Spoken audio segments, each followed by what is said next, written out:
Al-Quran sudah lama turun, sudah ada dalam genggaman tiap muslim.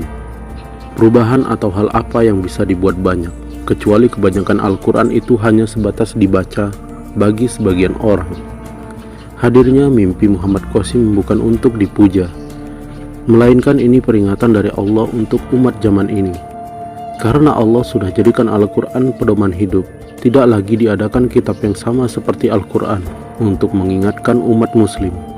Maka dari itulah, agar masuk logika umat di akhir zaman, maka Allah datangkan mimpi sebagai peringatan dan kabar gembira.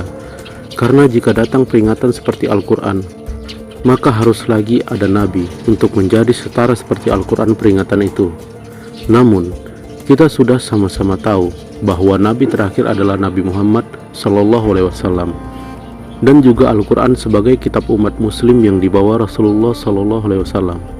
Setelah wafat beliau, tidak ada lagi penggantinya. Dan mimpi inilah sebuah nubuah yang Rasulullah SAW sudah sampaikan 1400 tahun yang lalu. Rasulullah suatu saat menyingkap tirai dan kepalanya dililit diperban dengan kain karena sakit yang akhirnya menyebabkan beliau meninggal dunia. Lalu beliau SAW bersabda, "Ya Allah, telah kusampaikan 3 kali. Sesungguhnya tidak tersisa lagi kabar kenabian kecuali mimpi yang benar, yakni mimpi yang dilihat atau diperlihatkan kepada seorang hamba." Hadis riwayat Nasa'i 1108.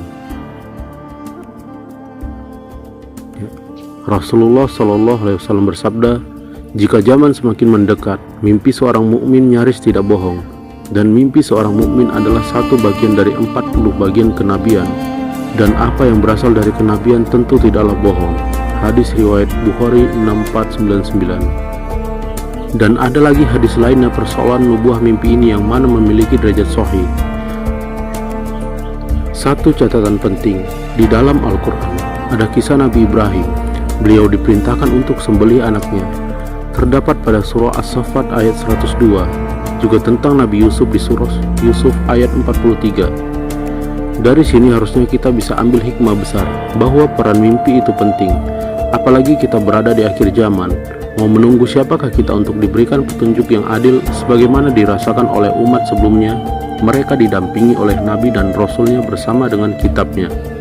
Jadi, bagi saya, pantaslah dan juga sesuai dengan nubuah bahwa umat akhir zaman memiliki pemimpin yang akan Allah jadikan ia siap dalam satu malam diislahnya beliau, sehingga menjadi khalifah Allah, Al-Mahdi, dengan risalahnya yang memiliki banyak kesamaan dengan para nabi sebelumnya.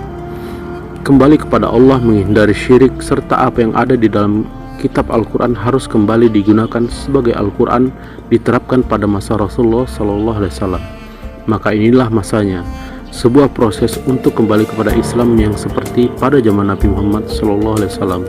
Insya Allah. Wassalamualaikum warahmatullahi wabarakatuh.